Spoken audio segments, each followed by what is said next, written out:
శ్రీ గురుభ్యో నమః. శ్రీమాత్రే నమః. మా భక్తి టీవీని ప్రోత్సహిస్తున్నటువంటి మా ప్రేక్షకులందరికీ ధన్యవాదాలు తెలియజేస్తూ 22 ఫిబ్రవరి నుంచి 28 ఫిబ్రవరి వరకు గల కాలానికి రాశి ఫలితాలు ఎలా ఉన్నాయో తెలియచెప్పుకుందాము. ఈ వారం విశేషం ఏమిటి అంటే, వార ప్రారంభంలో చతుర్గ్రహ కూటమి ఏర్పడి ఉంది. కుంభరాశిలో రవి, బుధ, రాహు, శుక్ర ఈ 4 గ్రహాలతో. అలాగే వారాంతానికి వెళ్ళేటప్పటికీ కుజుని యొక్క కలయిక కూడా కుంభరాశిలో చేరి పంచగ్రహ కూటమి ఏర్పడి ఉంది. మరి ఈ చతుర్గ్రహ కూటమి వల్ల కానీ ఈ పంచగ్రహ కూటమి వల్ల కానీ ఎటువంటి ఫలితాలు ఉండబోతున్నాయి అంటే, ఏదైనా సరే అతి జాగ్రత్తలు తీసుకోవలసినటువంటి పరిస్థితి కనిపిస్తుంది. వ్యక్తిగతంగా ప్రతివారు కూడా, ఇది రాశితో సంబంధం లేదు, నక్షత్రంతో సంబంధం లేదు, ఒక 4 గ్రహాల కలయిక, అది కేంద్రం అవ్వచ్చు, కోణం అవ్వచ్చు, ఫణపరాలు అవ్వచ్చు, ఏ స్థానమైనా అవనివ్వండి, మీ రాశి నుంచి మీరు మటుకు వ్యక్తిగతంగా జాగ్రత్తలు తీసుకోండి. ఎందువల్ల ఈ పరిస్థితి కనిపిస్తోంది అంటే, రవి రాహు కలయిక మనకి పితృదోషాన్ని సూచిస్తూ ఉండగా, ఇక్కడ శుక్ర రాహు కలయిక వివాహేతర సంబంధాలని ప్రోత్సహిస్తూ ఉంటుంది. అలాగే బుధరాహుల కలయిక వచ్చేసి ఈ వినికిడి శక్తిని పూర్తిగా తగ్గించేటటువంటి పరిస్థితి, ఏదైనా వ్యాపారానికి సంబంధించి సరైన నిర్ణయాలు తీసుకోలేకపోవడము, వ్యాపార జీవితంలో దాన్ని సక్రమంగా ప్రణాళికలని అమలు చేయలేకపోవడము, ఇలాంటివి ఏవో ఒక ఇబ్బందుల్ని సూచిస్తూ ఉంటుంది. అంటే ఇవన్నీ కూడా ఒక అనిశ్చిత పరిస్థితికి దారితీస్తూ ఉంటాయి. కాబట్టి ఈ రకమైన జాగ్రత్తలు తీసుకుంటూ వెళ్ళాలి. మరి వారాంతంలోకి వెళ్ళేటప్పటికి కుజుడు కూడా కలిసినప్పుడు రవి కుజ కలయిక కొంచెం ఉగ్రస్వరూపాన్ని, ఉగ్రమైనటువంటి ఆలోచనలని సూచిస్తూ ఉంటే, కుజ శుక్రుల కలయిక తప్పనిసరిగా మీరు ఇది పరిహారం చేసుకోవాల్సినటువంటి గ్రహస్థితులు అన్నమాట. అతి కాముకత్వాన్ని తెలియజేస్తుంది. అంటే ఏది చూస్తే అది విపరీతమైన వ్యామోహం. స్త్రీలని చూస్తే వారిని పొందాలని, మధ్య మాంసాలను చూస్తే వాటిని తీసుకోవాలని, అది మనం తీసుకుంటున్నామా తీసుకోవట్లేదా ఇలాంటివి ఏవి ఉండవు, తిందామా అనిపించేటట్టుగా ఉంటుంది. లేదా ఎవరైనా ఏదైనా ఒక ఉన్నతిని సాధించారు అంటే మనం కూడా అది సాధిద్దాం అని ఆ మనసులో ఉన్నట్టుగా ఉండే ప్రేరేపితమవుతూ ఉంటుంది. దాన్ని ఏమంటామంటే అతి కాముకత్వం అంటాం. నిజంగా మనలో ఉన్న కోరిక కాదు అది, ఒకళ్ళని చూసి మనస్సు ప్రేరేపింపబడుతుంది. ఇలాంటివి. అలాగే ఇంత అన్నిటికన్నా కూడా ముఖ్యమైనది కుజరాహుల కలయిక. ఈ కుజరాహుల కలయిక కూడా సర్పదోషాన్ని సూచిస్తూ ఉంటుంది. ప్రతి వ్యక్తి కూడా తప్పనిసరిగా దీనికి పరిహారం చేసుకోవాలి. ఇప్పుడు ఏమేం పరిహారాలు చేసుకోవాలి అంటే, రవి రాహు స్తోత్రపారాయణాలు చదువుకోవాలి, శుక్రాచార్యుల వారి స్తోత్రపారాయణాలు చదువుకోవాలి, పుట్టలో పాలు పోయాలి. అలాగే కుజుడికి కూడా స్తోత్రపారాయణాలు చేసుకోవాలి. వెరసి ఇష్టదేవతారాధన చేసుకుంటూ శివ కుటుంబాన్ని పూజించాలి. ఇది చాలా చాలా చెప్పదగినటువంటి సూచనగా తెలియచేస్తూ ఉన్నాను.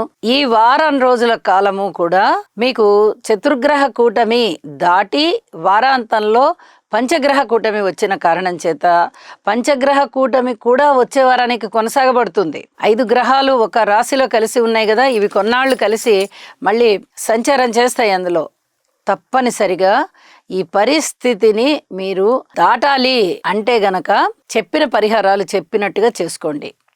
దుర్గ పూజ చేయడము, శివ కుటుంబాన్ని ఆరాధించడము, అలాగే శివారాధన చేయడము, శుక్ర రాహు కుజ రవి ఈ 4 గ్రహాల యొక్క స్తోత్ర పారాయణాలు ప్రతి నిత్యము వీలైనన్ని సార్లు పఠించడము, ఇవన్నీ చేయడం చాలా చాలా మంచిది అని చెప్పి తెలియజేస్తూ ఉన్నాను.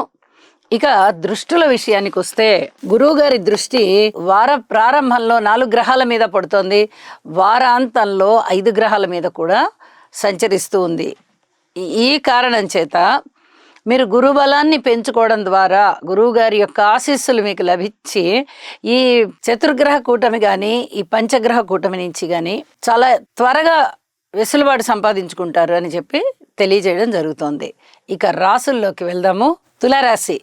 తులారాశి వారికి చాలా అద్భుతమైనటువంటి గ్రహస్థితులు ఉంటూ వస్తున్నాయి.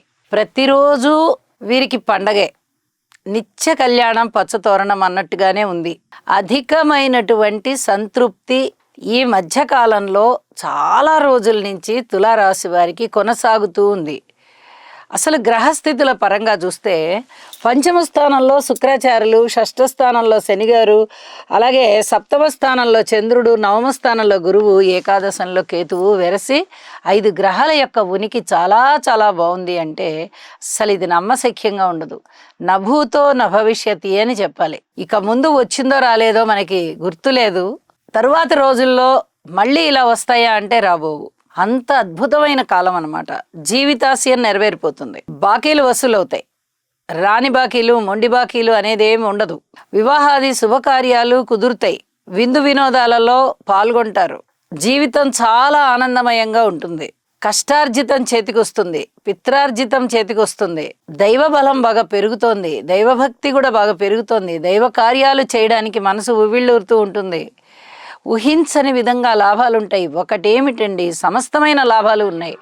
అయితే వీటన్నిటి మధ్య ఒక క్లిష్టతరమైన పరిస్థితి కూడా ఈ తులారాశి వారికి ఏర్పడుతోంది. పంచమ స్థానంలో శుక్రాచార్యుల వారు రాహుతోనూ, రవితోనూ, అలాగే వారాంతంలోకి వెళ్ళేటప్పటికి కుజునితోనూ కలుస్తున్నారు. వివాహేతర సంబంధాల విషయంలో చాలా చాలా జాగ్రత్తగా ఉండాలి. ఏది పడితే అది అతి కాముకత్వంతో ఆలోచించకూడదు, ఊహించకూడదు, సొంతం కావాలని కూడా కోరుకోకూడదు. సర్పదోషము, పితృదోషము, ఇలాంటి దోషాలు కూడా ఏర్పడుతున్నాయి పంచమ స్థానంలో. పంచమ స్థానం అంటే అది నవమంతో పాటుగా పూర్వజన్మ స్థానం కూడా. కాబట్టి తప్పనిసరిగా పరిహారాలు చేసుకోండి. అన్ని గ్రహాలకి ఒక్కసారి పూజ చేయించుకోండి, హోమం చేయించుకోండి, లేకపోతే ఏ నవగ్రహాల ఆలయంలో అయినా పూజ చేయించండి. లేదా మాకు ఇంకా ధనం ఉందండి పర్వాలేదు మాకు అనుకుంటే హోమం చేయించండి. నవగ్రహ హోమం చాలా చాలా అద్భుతమైనటువంటి ఫలితాలు ఉంటాయి. ఈ అతికాముకత్వాన్ని విడవండి. మిగిలిన అన్ని విషయాలు చాలా బాగున్నాయి. మనోబలం పెరుగుతోంది, బుద్ధిబలం పెరుగుతోంది, ధనయోగాలు పెరుగుతున్నాయి, కుటుంబం బాగుంటోంది. అలాగే మీరు ఏది కోరుకుంటే అది చెయ్యగల చక్కటి మానసిక బలం, సంకల్ప బలం రూపంలో ఉంది. 1 కాదు 2 కాదు, మీ జీవితాశయం నెరవేరిపోయేటటువంటి గ్రహస్థితులు మీకు ఇప్పుడు ఉన్నాయని చెప్పచ్చు. ఇప్పుడే కాదు, చాలా కాలం నుంచి ఉంటున్నాయి, ఇక ముందు కూడా ఉంటాయి. ఇంకా గట్టిగా మాట్లాడితే డిసెంబర్ 8వ తారీఖు వరకు రాహుకేతువుల సంచారం మారదు. కాబట్టి కేతువు యొక్క పూర్తి ఫలితం మీరు అందుకుంటారు.